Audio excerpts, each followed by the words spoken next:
Segunda Guerra Mundial. Quais foram as principais causas que levaram a tamanha destruição? Adolf Hitler?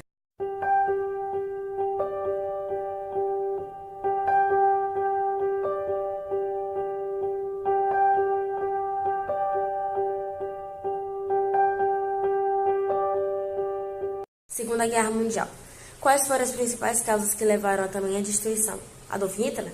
Claro, ele foi uma peça muito importante para a dimensão que o conflito tomou e também foi uma peça fundamental para toda a eclosão da Segunda Guerra Mundial. Porém, para a gente entender a Segunda Guerra Mundial, a gente tem que checar os seus antecedentes. Em 1919 foi assinado o Tratado de Versalhes, que foi firmado no fim da Primeira Guerra Mundial, onde a Alemanha era obrigada a assumir 100% de toda a responsabilidade da Primeira Guerra Mundial, perdeu 1/8 do seu território, além de ter que pagar uma indenização milionária. Ela ainda foi invadida por militares e obrigada a abrir mão de todo o seu armamento. Pode-se dizer que, ao invés de ter sido um tratado, foi um ditado, já que a Alemanha não participou da Conferência de Paris, que foi lá que foi determinada todas as exigências do Tratado de Versalhes. Além de toda a crise econômica, social e política que a Alemanha estava passando, ela quebrou. E o fato de todas as pessoas que viviam lá estarem insatisfeitas fez com que Hitler chegasse ao poder muito mais rápido, já que ele tinha um certo plano para unir todos os povos germânicos em um grande Reich. E assim foi possível Hitler subir ao poder e convencer as pessoas a lutarem por suas ideias. Isso foi chamado de revanchismo alemão. O segundo ponto a ser lembrado é a ressaca europeia, já que ninguém queria ir para uma nova guerra, até porque fazia menos de 20 anos desde a última. Por conta disso surgiu a política de apaziguamento, até porque as grandes potências temiam uma nova guerra e também temiam o comunismo de Stalin, e acabaram pegando leve com Hitler e suas ideias. Com isso, Hitler começou a pôr de lado o Tratado de Versalhes e em 1934 ele começou a se rearmar.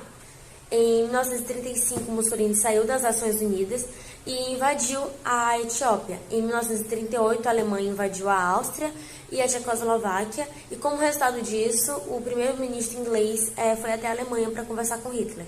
E em 1938, ocorreu a assinatura também do Tratado de Munique, onde a Europa aceitava as anexações de Hitler desde que ele prometesse parar. E ele não parou. E lá se foi a Polônia, invadida em setembro. A formação das alianças. As alianças foram formadas dos dois lados. O lado dos aliados, que era composto pela Grã-Bretanha, pela França, e logo depois também se uniu a União Soviética e os Estados Unidos após serem atacados, versus o eixo, que era composto pela Alemanha, pela Itália e pelo Japão. Os fascistas. O eixo começou ganhando. Eles implementaram uma estratégia chamada Guerra Relâmpago, que era age atroz. Em 1940, a Alemanha invadiu a Noruega, a Holanda, a Bélgica, a Dinamarca e a França. A Alemanha tomou todo o norte francês e deixou só o sul no regime de um fantoche nazista, que era governado por Henri Philippe, um colaboracionista. Praticamente só a Grã-Bretanha estava resistindo aos nazistas, apesar de todos os ataques aéreos que a Alemanha fazia contra.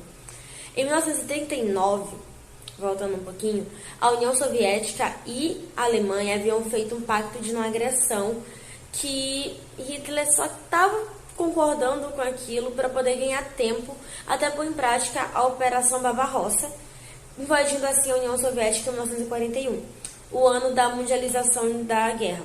Os japoneses também, no mesmo ano, atacaram a base naval americana e Harbor, em dezembro desse ano. Roosevelt, que já queria entrar na briga, acabou achando um motivo perfeito para convencer o Congresso americano a se unir aos aliados e apoiar a guerra. Após a entrada das duas grandes potências na guerra, do lado dos aliados, a derrota do eixo já estava escrita. A entrada do Brasil no conflito. Sob o governo de Getúlio Vargas, o Brasil se manteve neutro durante todo o início da Primeira Guerra Mundial. Porém, pressionado pelos Estados Unidos, que fornecia importante auxílio econômico, o Brasil acabou rompendo ligações diplomáticas e comerciais, tanto com o Japão, quanto com a Itália, quanto com a Alemanha. Em resposta a isso, em janeiro de 1942, submarinos alemães afundaram navios mercantes brasileiros, o que determinou a entrada do Brasil no conflito ao lado dos aliados. As contribuições do Brasil aos aliados foram bases militares às forças aliadas em pontos estratégicos, como Belém, Natal e Recife. Forneceu-lhes também matérias-primas como borracha e minério de ferro. Enviou soldados da Força Aérea Brasileira e expedicionária para lutar contra os alemães na Itália e na Holanda. Em contrapartida, o governo recebeu créditos para a recuperação das jazidas de ferro em Minas Gerais, para a implementação da Companhia Vale do Rio Doce e para a reconstrução da siderúrgica de Volta Redonda e do Rio de Janeiro. Aqui no Brasil, imigrantes alemães, japoneses, italianos e seus descendentes perderam seus empregos, foram presos, tiveram residências invadidas e também foram proibidos de ensinar a linguagem nativa e de publicar materiais no seu idioma. Ofensiva dos aliados. A grande virada da guerra foi a derrota nazista na Batalha de Stalingrado, quando o exército soviético venceu os nazistas e começou a avançar em direção à Alemanha. A partir daí, tudo começou a ser a favor dos aliados. Dia D. Ocorreu no dia 6 de junho de 1944, quando as tropas aliadas iniciaram a retomada do continente, libertando assim a França. A derrota alemã estava cada vez mais próxima, até porque de um lado estavam as tropas soviéticas e do outro estavam as tropas franco-americanas. Em maio de 1945, o parlamento alemão estava tomado e a bandeira soviética estava fincada. Mesmo com a derrota da Alemanha e da Itália, o Japão ainda estava lutando, resistindo aos avanços norte-americanos. O Japão utilizou da estratégia dos pilotos kamikaze, jogando os aviões em cima dos navios americanos, mas houve a reação. Os Estados Unidos explodiu 2 bombas no Japão, Hiroshima e Nagasaki, um massacre que nunca havia sido visto antes, que foi justificado como uma forma de acabar mais rápido com a Segunda Guerra Mundial. A rendição do imperador japonês foi incondicional e pôs fim à Segunda Guerra Mundial. Acerto de contas. Em 1945, os líderes aliados se reuniram na Conferência de Alta para discutir a criação da Organização das Nações Unidas, a ONU. Em janeiro do mesmo ano, a Carta das Nações Unidas foi assinada por 50 países nos Estados Unidos, excluindo os países que faziam parte do eixo.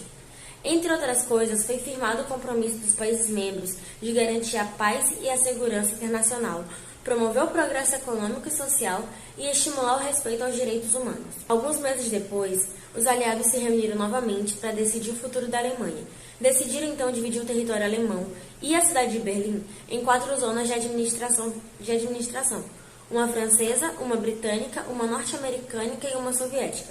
A Alemanha deveria pagar uma indenização de 20 bilhões aos aliados, além de ceder o seu território à Polônia e à União Soviética.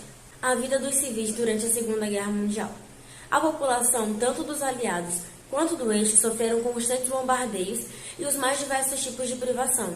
No mercado de trabalho, a mão de obra feminina foi muito utilizada, já que a maior parte dos homens ativos economicamente havia sido convocada para a guerra. Eles trabalhavam em péssimas condições, sofriam humilhações, passavam fome e recebiam salários baixíssimos. Perseguição aos judeus. Após a ascensão de Hitler, as comunidades judaicas foram segregadas em guetos, onde viviam em condições precárias. Nesses locais era comum a falta de alimento, de eletricidade e de água, e também era muito comum a proliferação de doenças. Os direitos civis da população judaica foram limitados, como, por exemplo, as leis de Nuremberg, que tiravam a cidadania dos judeus. Em 1941, o Holocausto foi tomado como solução final. Tal política consistia em levar os judeus aos campos de concentração e extermínio. Nesses locais, os adultos saudáveis eram submetidos a uma extensa jornada de trabalho. Em geral, eram explorados em construções de edifícios para o próprio campo de concentração. Os principais campos de concentração foram de Auschwitz e de Treblinka, no território polonês. Estima-se que em Auschwitz II-Birkenau, não sei pronunciar, 1 milhão de pessoas tenham sido executadas. Além de judeus, esses campos receberam ciganos, deficientes, escravos, homossexuais, testemunhos de Jeová e, é claro, comunistas. A resistência civil contra os nazistas.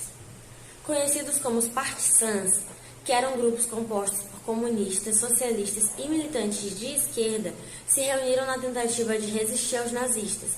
Eles agiam de forma clandestina de diversas maneiras. Eles matavam oficiais alemães, promoviam atos de sabotagem, auxiliavam a fuga de pessoas que eram perseguidas pelo nazismo e etc. Os partisans tiveram importante atuação na Iugoslávia, na França, na Itália e na União Soviética. Os judeus que conseguiam escapar dos nazistas acabavam integrando ao grupo dos partisans. A resistência aos nazistas também existiam muitos campos de extermínio. No campo de Auschwitz-Birkenau, em 1944, um grupo chamado Comando Especial Judaico rebelou-se contra os guardas.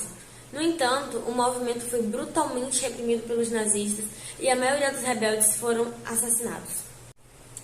Os números da Segunda Guerra Mundial nos mostram mais ou menos uma ideia da catástrofe humana que foi causada naquele período. Foram entre 50 e 80 milhões de mortos. Aproximadamente 80 milhões destes eram judeus que foram executados no regime nazista de Hitler, o chamado Holocausto. A guerra durou 6 anos e um dia, e foi do dia 1º de setembro de 1939 até o dia 2 de setembro de 1945.